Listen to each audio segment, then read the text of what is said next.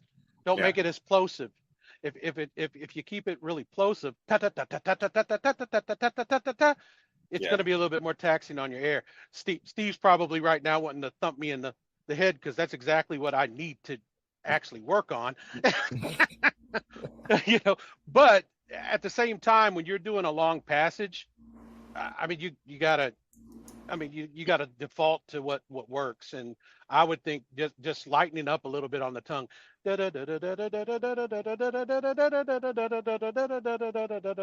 yeah, help. yeah, yeah, yeah, for sure. Having that tongue that's just enough to interrupt the signal without being like up in there can really just sort of like help quicken it up. Here we got a whole bunch of new people. I want to anybody who hasn't come to one of these before, just say what's up. I know like Tanner, Jesus. This is your first time on this round. I'm not sure. Yeah, just everybody go ahead and say what's up. So guys, Yeah, mute myself. Just give us give us like your name, where you're calling in from, and what kind of stuff you play. All right. Hello. I'm Israel Rodriguez, and I'm coming from up in the desert in California. And right now, right now I'm getting settled and going back to college, and hopefully to pursue both a performance degree and also just a computer science degree as well. I do want to perform as a saxophone player, any genre, honestly. And during my time, I'm also trying to explore, like trying to do video creation, content, and all of that sort of thing because I am a veteran and I did serve 4 years in the Marine Corps band, and yeah, I just want to continue that out here. Very cool. Very cool. What's your name? You want to introduce yourself? Hey, I'm Raul. Sorry, I didn't know how to put my full name. No, it's okay. Don't worry I about was it. trying to hop in here as soon as possible. So my name is Raul.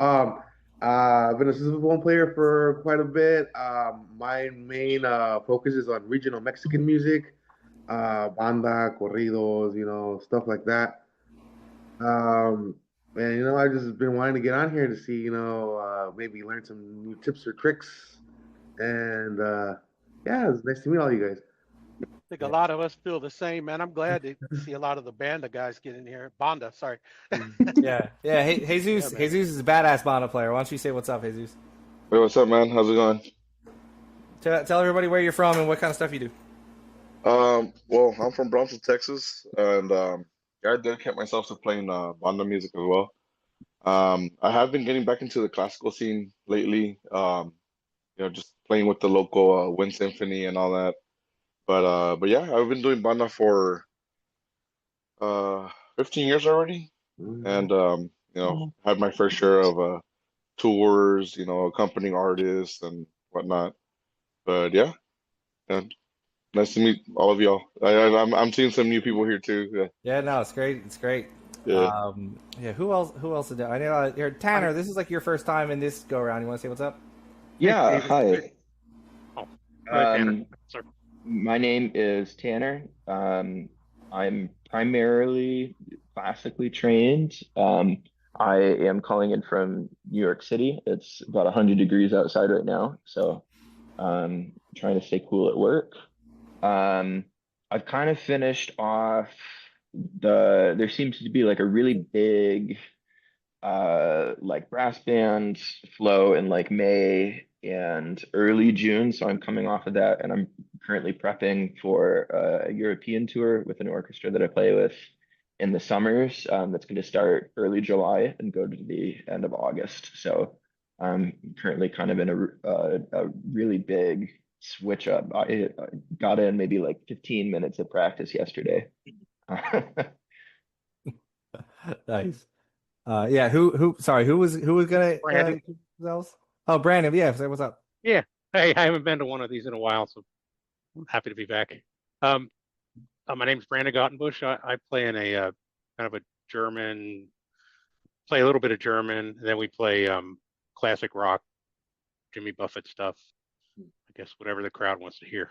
So I've been doing that. I guess this is my 4th year playing with that band, and Good to see you, man. that's it. Good to be back. And so I'm gonna, yeah, Guillermo. I can't even pronounce your name. Why don't you introduce yourself? Hi everyone. My name is Guilherme. I'm from Brazil. I play in Rio de Janeiro Carnival. Most traditional music of Brazil, but also pop music. I always have the newsletter of this meeting, but I never get to take the time shift of the meeting. So now it's my first time here. Awesome. And I guess, yeah, Brian, this is your first time in this row. You want to say what's up? And I think you're muted. You're muted there, buddy. Gotta go down to the bottom of the Zoom call and hit the. Hey, there we go. Hey, everybody, my name's Brian Nalepka, and I'm here in Bloomfield, New Jersey, which is about 10 miles or so outside of New York City, sweltering in what is 98 degrees here today, staying inside and staying cool. Yes, Stephen and I are old friends, and I've been working around New York I'm in my 50th year of performing professionally. That's all I do. That's all I've ever done. I mostly play bass just because of the economics of it. I get more work on bass. Then I do tuba. Tuba was my original.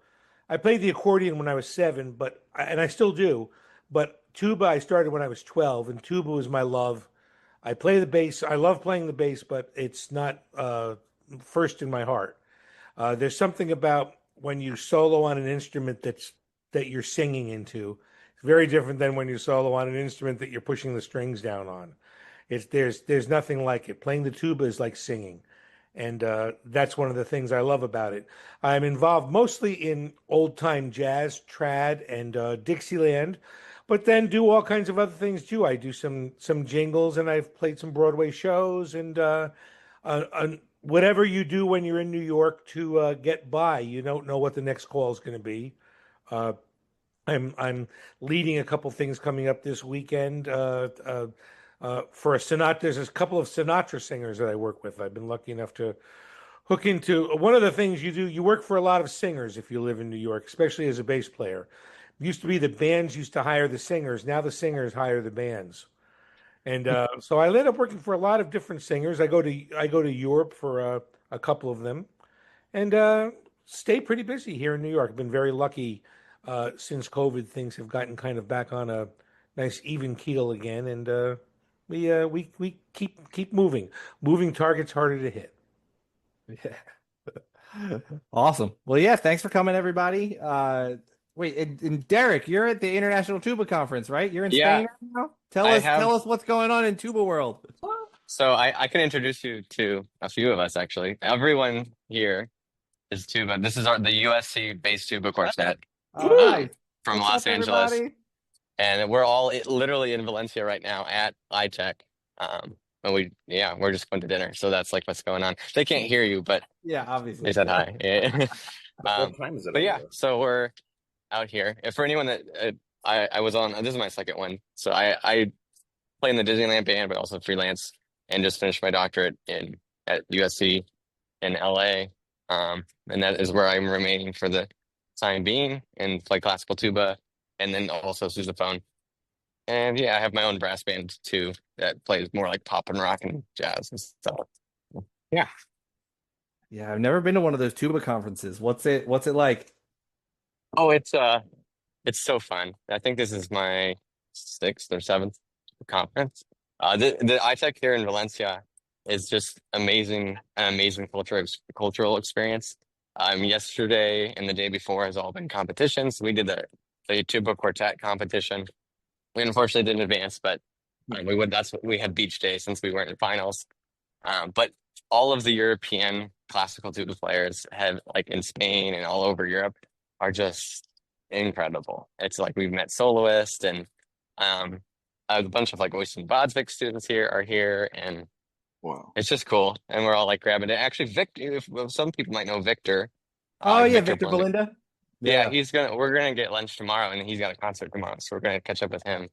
It's gonna be sick. Aw. So Valencia, yeah, yeah. Playing that carbon fiber horn, maybe. Maybe. Nice. Yeah, he might have his 40K. I've been seeing he's playing a lot of videos with his 40K, but I Yeah, don't know what he does on tour. yeah, he said he had to give the carbon fiber. Yeah, because Oh, that's right. those of you who don't know Victor, he's great, great dude. I forget where is he in Sweden or Switzerland or I forget I where can't his remember where he base lives. is. But This will actually be my first time meeting him. Yeah, he's been It's great. promoting that Cost Music carbon fiber sousaphone. He says he loves it. But he told me he had to give it back. He just had like a promo one, but he had to give it back to them, and then he's finally gonna get his like later in the fall. And so he's back playing his Con 40K, and he's like, bro, Yeah, it's so heavy. yeah, it is. Yeah, we're actually going to be testing one of those out. He said the carbon fiber one is like incredible. He was like, yeah, it played just as good as my 40K. So like that's pretty great. That's amazing. everybody. I'll have to talk to him about it. Oh. Yeah, it's between that and I was talking to the dude. Wait, have any? I know like it's been popular with like the Bonda guys. Has anybody played those like IBI horns or the RC Master Sounds horns or any of that? You've played them? So, I'm actually friends with the guy that invented the IBI horns. Hold on, my screen is going wonky. Yeah, we can go this way. Yeah, him and another tuba player that used to play for a famous artist that passed away a few years ago, helped him design it. And it's the same IBI horn. There's just been like tweaks to it over the years. My little brother actually plays on one. He got one not too long ago. I play on a 2350, on a King 2350. It's really light, but you can also feel how strong the material is. Like it's small, but it's like heavy duty metal. Yeah. Like the valve caps are like resistant. Like nothing. It's not like I know some older horns or even some newer horns mainly. Like if you like grab it a little too hard, you might dent it with your thumb or something. You know, it's just like the metal is really brittle now. But yeah, they're good. I haven't had time to venture out. I live right here in Southern California in the Inland Empire, not too far away from LA, about an hour or so away from LA. And the guy with the new masters, he doesn't live too far. It's just there hasn't been a time where I can just go out of my way and go try one of those. But I really been wanting to try the new masters as well to compare with the new IBI ones. Yeah. Hey, Israel, right? Israel? Yeah, what's up? Hey, man, have you ever tried the since you're in the LA area, have you tried the Garibaldi ones? I'm sorry. Oh, you were talking. Oh, you were talking to Raul. Oh, Raul. Okay, yeah. Okay. I tried the wasn't- Garibaldi ones at NAM. No? I play at a restaurant here in LA called Boliche Town. It's like a Mexican seafood Yeah. sushi slash place. And my group plays there. I play with a Sierreño, bro. For all of those who know who a Sierreño is, for our other friends, it's the 12-string guitar doing melody, laying down the melody, a 6-string guitar doing the harmonization, and tuba laying down the bass line. So in my group, we play there in the afternoonish, and at night, full-on banda comes in and kills off the night at that restaurant. And their tuba player has a Garibaldi, and it's I don't know how to explain it. It's a little bit lighter than the IBI. For me, I feel like the sound is a little bit brighter, but it does project a lot. I don't have that a lot of experience with the Garibaldi versus IBI. Oh yeah. Yeah, Yeah, but what I it's what I want to know about those small sousaphones is like, because like I've only heard Banda dudes playing it and like ripping it really hard, you know, but like I haven't really heard anything that sounds like a big fat beefy bass sound. Like I know that I can get out of like a 20K or a 14K or a King or something like. How do they compare that way? you have to really work on it when you first get it. Obviously, like any new instrument, you gotta like find its tendencies.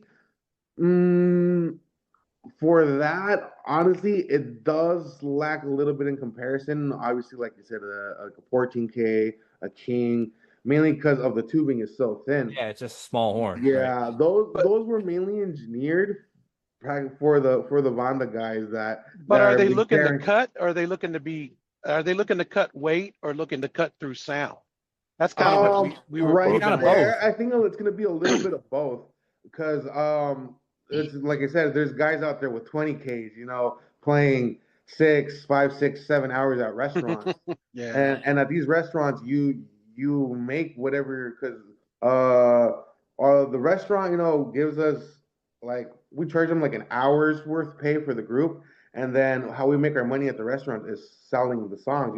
If you have a request, the request might be like $20 a pop or something like that, and then at the end, we all split it evenly. So to make ends meet, you'll be at that restaurant like 5, 6, 7 hours, depending on what the contract is with the owners of the restaurant.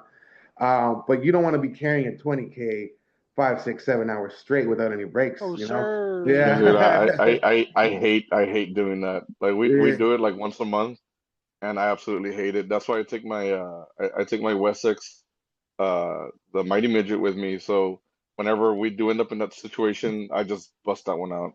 You don't feel like it tires you out a little bit more? Because my friend let me borrow his Wessex like 3 weeks ago, and just for shiggles, I took it to a restaurant gig Mhm. during the week, and halfway through, I popped my sousaphone on because like it was, I don't know, it was, the weight is strange, Yeah. like with the strap. Yeah, yeah. Yeah, and but no, like I said, going back to the what Steve was asking, yeah, those are mainly engineered for weight. The sound is like projects like where you're facing, like for like a regular, like Yeah, because Texas the song. bell is like right above your head and going, Yeah, yeah, Mhm. just kind of. and like regular sousaphone, you'll be like to the side of someone, and the sound will still fill up the room. Those are more directional sound. But yeah, it's not so much for dark and beefy. It's more like just like Steve said, just ripping through it. Well, it's pretty neat We because you guys are getting like this chimbasso like sound out of it, man, and it's so cool. I mean, I would love to own a daggum chimbasso, but I've never seen any Bonda guys use anything like that.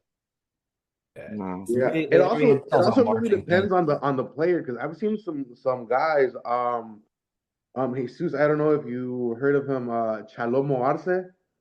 Yeah, Yeah, that guy is a phenomenal tuba player, but he'll drop one of those on, and he makes it sound super beefy, super dark. So I yeah. think it's just based on the player as well. So Yeah. And Steve, like I think if I could, clarify something like from my point of view, like one thing that I've always heard, um, tuba players in banda, like what they seek when they look for tuba, like the IBI, is because before the IBI, what a lot of people would look for is like the King Junior or like the Olds Junior. Yeah. Uh, I I I had always heard people saying like, "Oh, I want a more um not punchy sound, but what they say tronado, que like truene. yeah, like they want the tuba to sound like it's like the bells like popping, like that's Yeah. and I guess that's like that's the excuse I've heard from tuba players. But I mean those IBIs are built really good. I mean I Yeah. got nothing negative to say about them.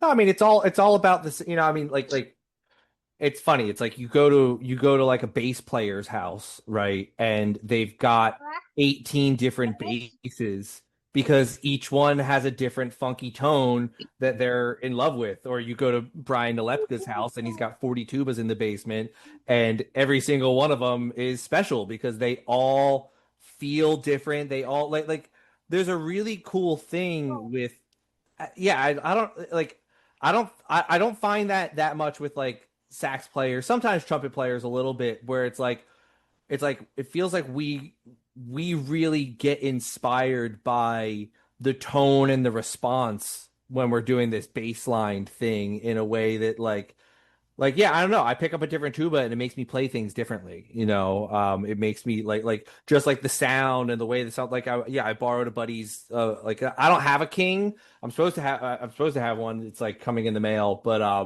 The but I borrowed a buddy's of mine for a gig, and I was playing all this different stuff just because like the way it resonated was different than my 14K and like all of that. And like yeah, unfortunately it means that we all wind up having a habit for buying way too many horns, but but like yeah, it's not so much like a like yeah, I found that my 14K is my favorite for like all purpose, like I can just like leave that in the car and know that I can pretty much use it on any gig. But I love grabbing a different horn and showing up to a gig and seeing what it's going to inspire out of me. Like I really, I like I feel like musicians are much more vessels than like channeling, like the music that's around us, and like the instrument is just as big of a part of that, as it just sort of like inspires you. Um, Yeah. I'm so Could I I'm so go? afraid pride's going to make me suffer for my art because I'm not going to be able to bring myself to buy anything but a 20K. Just going to hurt for the rest of my life. what were you gonna say, Tanner? Oh, well, so I did not necessarily into this exact same thing, but in my master's, I did a lot of research on kind of the creation of the tuba.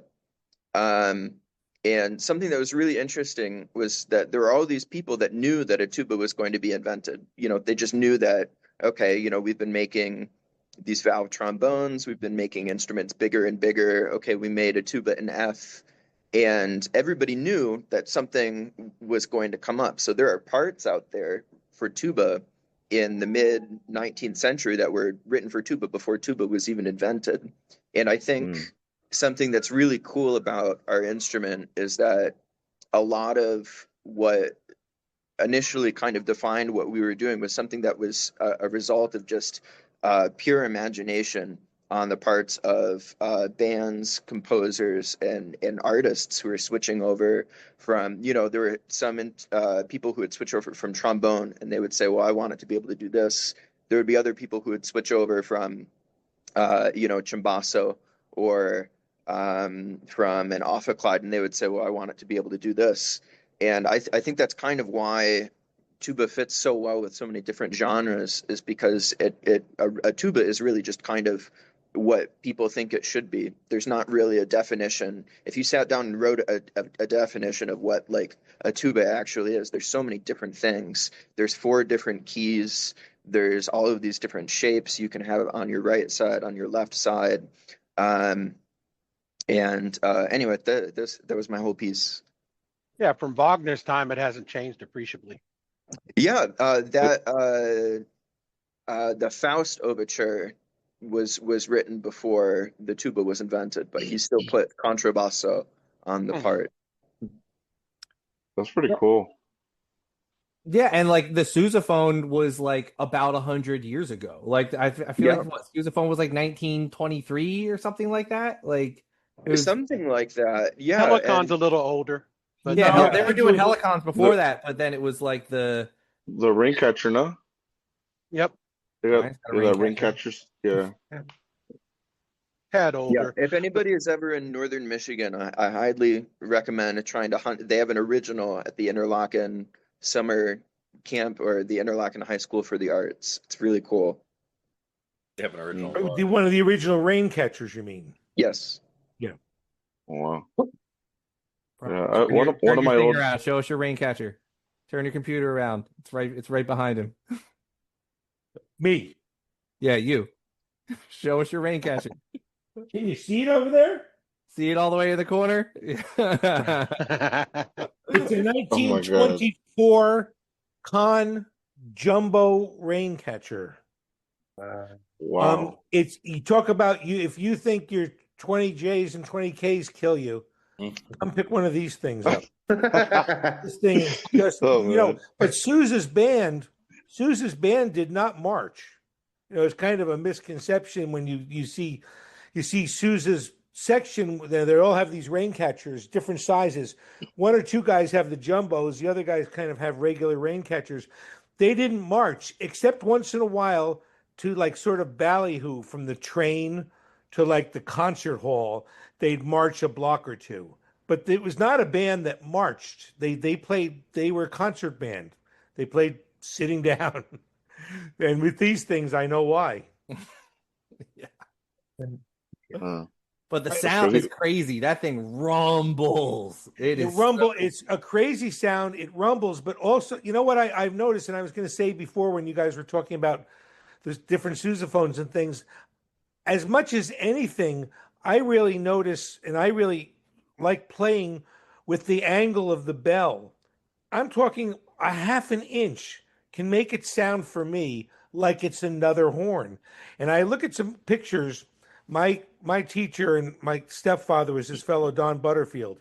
He had a beautiful King C tuba with the spatula valves, and he ultimately hated it. But when I look at the bell front, he's got it very much turned towards his ear, where towards and so did Bill Barber. If you watch Bill Barber on some of those like the Gil Evans sessions, Bill Barber's doing this. He's got the same horn with the bell front.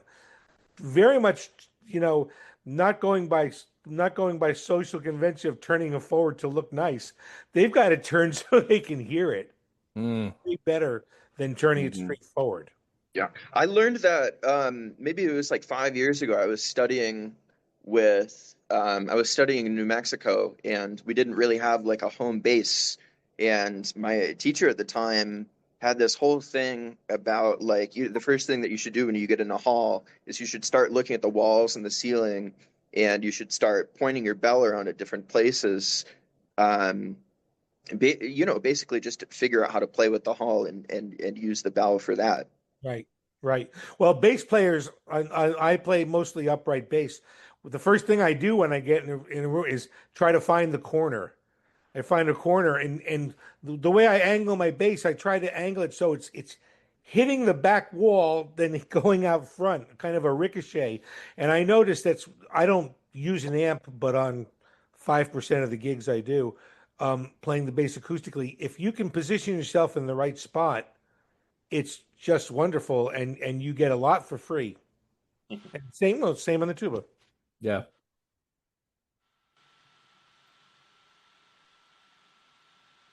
But boy, it's you really notice the difference. Just the slightest turn on the bell front makes all the difference in the world.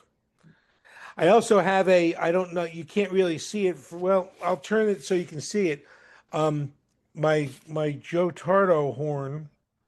I was a student of this fellow Joe Tardo, who was a very famous 1920s recording. He actually played into the 1980s, but he was born in 1902, and he was on a lot of famous records. He recorded with people like Bix Beiderbecke and people like that. Hold on one second. Yeah, this horn is crazy. It's like 10 feet tall. So here's what we're going to go look at. We're going to go look at Joe's horn. Angle this so you can see. Oh my God. So this horn is about 8 feet tall. Yeah, point down, like give us the whole up and down. Yeah, go all the way down to the floor. Am I getting it? Can you see it? Yeah. Keep going down. Keep going down. More. Yeah. Oh, damn. And you could see on that thing. Yeah, it's all the way down. So like you could play it, and it has a valve on it, so you can play it standing up, and then you flip the valve, and you could play it sitting down, and you could put your mouthpiece in either stock. That So freaking horn, right that there is freaking the, horn requires air traffic control. so here's, can you see the valves? Uh, Or am I You're a little high or high. low? You're a little high. a little high. You're Go a down. little high. Okay. Can you see Yeah, them there now? you go. Mhm. So there's the valves, and here's the valve. Yeah. Here's the lead pipe for the lower one. Then there's the upper lead pipe, and this valve here turns on the lead pipe on and off. And when you're playing it down here, and the bell is way the hell up there, it's you can't tell what you're playing. Joe barely ever played it sitting down. He mostly played it standing up. You're like in a different room. And it's like when you're on the bottom one, it really is like being like in a different room. Up here, it's just great. It's actually you're pretty nice and close to the bell. It's not a bad feeling, but that bottom one is really rough. I hope you can. I hope you're all getting this and seeing it all, but I'm not too good with a computer. There we go. Yeah, no, you can see it. Great. There you go. Wow. I've seen There's pit only like tubas three- before, but I've never seen one with piston valves. It was made by King. They made one. They made a horn they called a pit tuba that was like 5 feet tall. Those are a little bit more common than this one. This one supposedly, Joe told me they designed it for him. This is the original one. He had it designed for him so he could stand up in the pit, have it in a stand, play the tuba, and have the bass in the stand. Just reach over and play the bass. And he had it. So he was doing a Broadway show. It was a famous show called Rain or Shine. It was like I think it was 1928, and that's what he had it designed for. He said they made 7 of them. I've seen about 3 others. There's one I think there's one in either a King Museum. I've seen it's a beautiful looking horn, much better shape than Joe's is because Joe's was used constantly. But I've seen about 3 of them. So, whether there's still a bunch of them around or not, it's as my friend likes to say, it was the King Engineers fun after like a 3 martini lunch. Just give Wessex a couple of minutes, and I'm sure they'll try to fabricate it. Oh my God. Well, a friend of mine here in New York, he's a wonderful tuba repairman. He has a music store on Long Island. His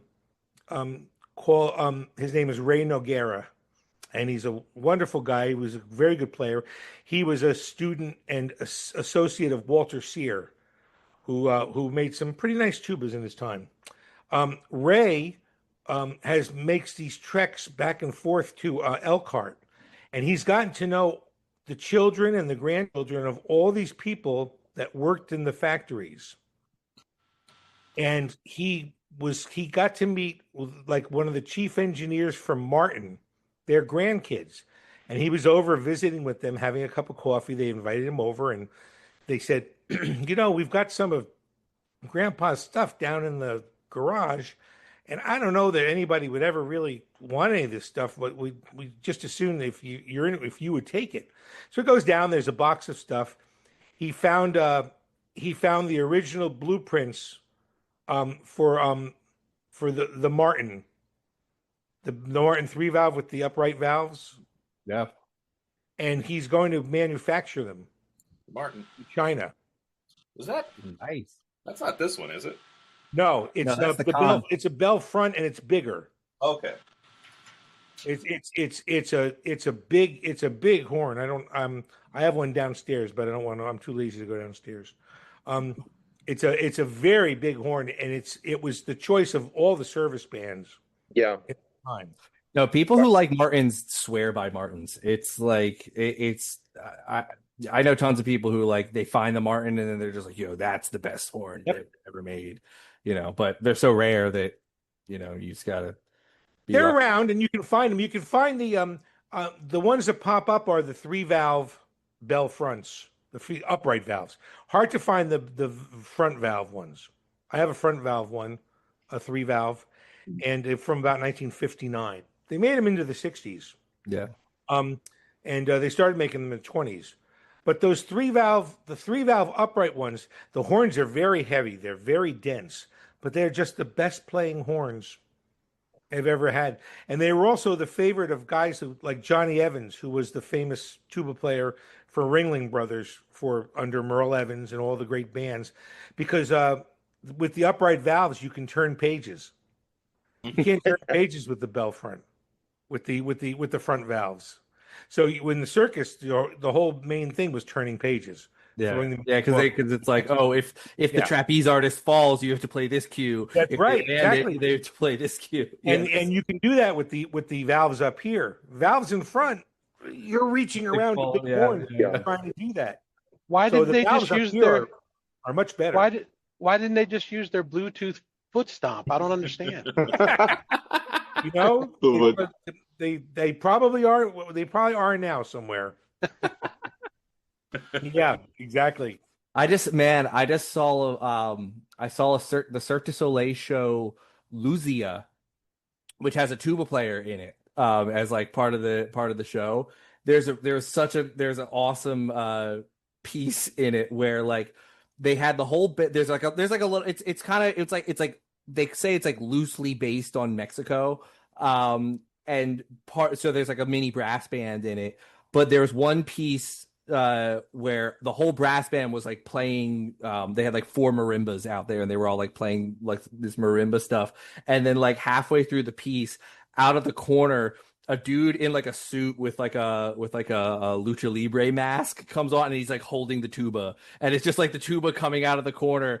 And then the one dude who's playing marimba all the way on the left is there's like a little hook on the corner of his marimba, and like the luchador just like places the tuba on the hook of the third, and his whole part is just going like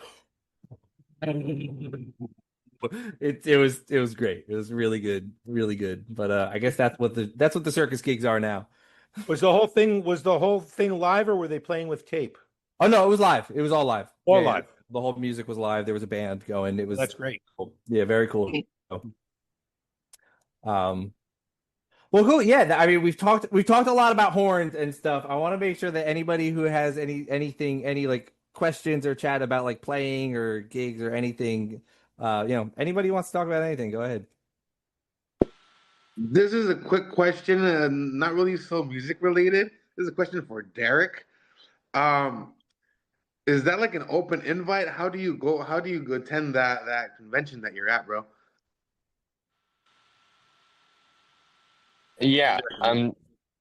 It's just, I really you said Spain, and then I've been seeing you walk around, and all that architecture looks really nice. So I mean, yeah. So anyone can go to iTech. Anyone can attend. We're just out for dinner. We're in Valencia. To compete, you can compete as a soloist, or you compete as like a tuba quartet and an ensemble. Is it invite only? Do you apply, or how do you? Yeah, you apply. Yeah. There's a lot of college groups, but then even if there's an age limit for a lot of those things, so I think it's like 35, 36, and you can apply as a soloist, as a group, and you come out and you can compete. But so there's been 2 or 3 days of competitions, and then for the rest of the conference, it is master classes, lots of solo artists playing different things, and then every night there's like a big concert, usually of people like Oisin Badsvig or James Gourlay or XYZ. They're all here playing big concertos with symphonies, municipal bands, and everything else. And then after that, at least on this iTech, there's also a late night iTech nights hangs, and you usually get where like see sousaphone. You'll see like jazz groups or brass bands or some other type of thing. And there is a jazz competition too, so you can actually come just like playing standards. And it's more playing like melodies and stuff. It's not as much doing bass, but you are basically like a horn player, playing standards. And they usually have a few tunes that you're supposed to learn, and then you come and play with a band. And those people usually get to do their own private show at a thing. But it's like this huge, just like cultural tuba hang. Awesome. And you get to usually it's every 2 years for the big conference, but there's also regionals, and then every other iTech, they put it either in like Europe or somewhere on this these continents, and then every other year it seems to be in America. So they just kind of fly all over the place. Yeah. That was my next question. Is it always there in Ro- Valencia, or is it No, like? No, this is a pretty bougie high tech from what we have, but everything's Raul, super cheap in Valencia in Spain, so it's been pretty amazing. the organization's called the International Tuba Euphonium Association. It used to be called the Tubist Universal Brotherhood Association, TUBA, Mhm. but they Yeah, changed it to include euphonium. And you have to become a member of that, but it's a nominal fee. And I don't know if you need it to be to attend the ITech, you but do, it's you okay. do. There you go. So yeah, Yeah, but it's a nominal fee. It's not really that much. Basically, Um, like a NAM for tuba players. kind 100%. of, And like all the yeah. horns, there's a few less dealers here, but I mean, I'm hoping to see sousaphones, but it's a lot of concert tubas, obviously. Like Minor Lessons here, Yamaha's here, like all the Wessex will be here. Yeah. Now, if you want to try stuff, it's probably the best selection for tubas, but and some sousaphones too, usually. That's what Not the everyone brings If the you see sousaphone, so Searman's, if could you put something in the group if you see a Searman C tuba? Because I've been waiting to that's- see if they're gonna drop a C tuba. yeah, can you type it out and I'll make a note of it Yeah. and then we can go from there. Yeah. I'll put a note in my phone and copy paste. Searman C tuba. Oh, thank you for that information, man. Yeah, but Yeah, dude, I'm yeah. jealous. I wish we could all be at iTech. Maybe we could Yeah, have a tuba bass iTech hang in the future. next time. Yeah, I Yeah. gotta figure out where. So what you said they do like the big conference every 2 years? Yeah, and it's every 2 years there's a big international conference, and then they have regional conferences on the other year. So there'll be um, like a Midwest conference, a Southwest conference, and there's just like a lot of smaller conferences just to make sure everyone has access to them. Yeah. Yeah, it's like a whole thing. Could you like post a bunch of pictures in the TubaBass group on Facebook and make us all super Yeah. jealous? I'd be happy. I put them on Instagram. Maybe I could send some extra fun stuff. It's gonna be hard because like everywhere I go, it's just like, oh, this is amazing. Oh, this is awesome. Like it's gonna be like 6 days of tuba heaven. Yeah, dude, just Yeah, spam the Facebook group with all of you. Are you in the TubaBass Facebook group, Derek? I don't I know if think you are. so. I usually see everything. I'm a pretty slow social media. I've been posting a little on Instagram, but I actually took a year and Yeah, a half off of Instagram and just came back maybe a few months ago. I'm a slow nice. poster for sure. I don't really post a ton. I'm glad you did. We met through Instagram. Yeah, that's right. You got me at a good time. I'm a Yeah. little elusive.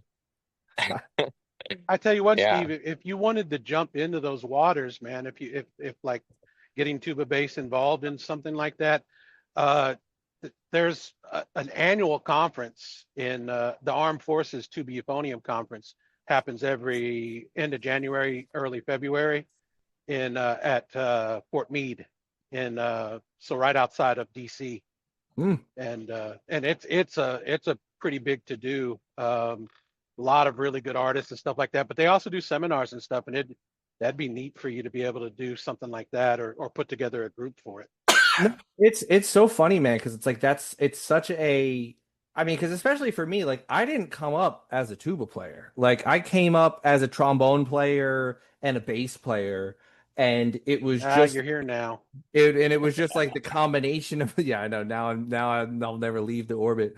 But it was and so like I'm like as I've been like it was sort of like a oh cool I'll play tuba, that sounds cool, and then I started getting all these gigs and moved to New York and became like the guy in New York that plays tuba, but like didn't know anything about the tuba. Like I'm like I learned so much about like tuba and tuba culture from y'all every time I do one of these hangs, just because like I didn't grow up doing tuba stuff, and so like I was like I just found out about like the iTech stuff very recently, it's just not, but it's also like in some ways it's sort of like it's helped because I feel like in a lot of ways there's sort of this indoctrination that happens with tuba players in certain worlds that like it becomes like, oh, you only see this type of playing and you only see this type of path, and you don't real and like all of the mentors and idols and pros in that world are only really seeing that and preaching that as well, when like really it's just it's very, man, Derek, it's very interesting that like the jazz section at iTech, nobody's playing bass lines. Like, whereas like in an orchestra, they're all playing boom, boom, boom, boom. Like they're playing bass lines, but like for whatever reason, when like a tuba player thinks, oh, I want to play jazz, they try and play the melody, which is like, it's great. I mean, I love, anybody heard Don Butterfield with Clark Terry's album? It's like a top and bottom Top and brass. bottom brass. Yeah. Yeah, really good. Really, but he's That playing the tuba and he's got a bass player. But like, dude, we're basses. It's totally, the jazz competition is for it's called the Rich Madison, I think, jazz competition. So it was for euphonium players originally, and I think it was expanded for tuba. But a really good point is that or just something typically I think the New York tuba players tend not to like iTech very much. I think because a lot of what you say is that it tends to be, and I don't really have a dog in this race. I studied with a former president of ITEA, but is that it tends to be a pretty closed, I think not so much anymore, but kind of like a closed or a narrow view of what tuba is and can do. This is not my personal views. I think just kind of like the view is that it tends to be like collegiate professors and their students who are really solo playing focused and tend not to do a lot of freelancing. But I don't know. The organization has changed a lot in the past 8 years. So I haven't attended anything, but I mean, it'd be really cool if they did something in New York, but it tends to be in like nowhere, Iowa, or Arizona. But if they do something in the Northeast, we should all go. That would be awesome. yeah, no, I mean, We could flood the streets playing Seven Nation Army all at once. yeah, I was dude. lucky enough to. I was about 14 or 15, and I went with Don Butterfield. Took me to the first. Now it's iTech. It was TUBA at that time, Tubas Universal Brotherhood Association. They had it at Indiana University in Harvey Phillips put it together, and they had it at Indiana University in 1971, and I got to go to it, and it was pretty amazing, to hear Harvey play, and to hear. It was the first time I heard Don Harry play the Bach cello suites with using circular breathing, and it was just the most amazing thing I'd ever heard. And I got to see Arnold Jacobs talk and do a master class, and a lot of people were there. And Rich Madison got up and played with the rhythm section and played. And the funny story about Rich Madison is when he was asked to join the Dukes of Dixieland, the union was much stronger than it is now, and the union stopped. You had to have a 6-month. They had this in New York for a long time too, a 6-month grace period where you had to live in the town for 6 months before you could take a steady job.